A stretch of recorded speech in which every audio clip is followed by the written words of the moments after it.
নমস্কার। আগামী 21শে জুন আন্তর্জাতিক যোগা দিবস।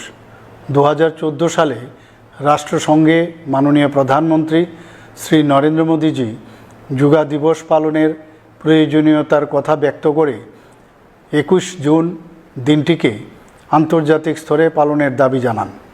মূলত মাননীয় প্রধানমন্ত্রীর চিন্তাভাবনাকেই রাষ্ট্রসংঘ মর্যাদা দিয়ে এবং যোগাভ্যাসের প্রয়োজনীয়তা উপলব্ধি করে প্রতি বছর 21শে জুন দিনটিকে আন্তর্জাতিক যোগা দিবস হিসাবে পালনের সিদ্ধান্ত ঘোষণা করে।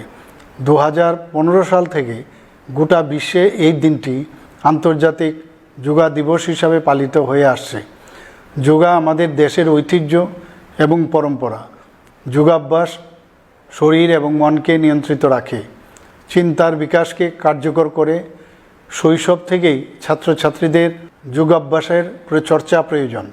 মন ও শরীর ভালো থাকলে পঠন পাঠনে মনোযোগী হওয়া সম্ভব।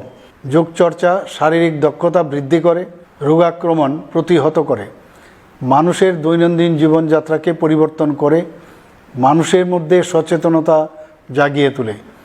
যোগাভ্যাস শুধু একটি দিনের জন্য নয়, আমাদের শরীর ও মনকে সুস্থ এবং সতেজ রাখতে প্রতিদিন যোগা চর্চা করা আবশ্যক।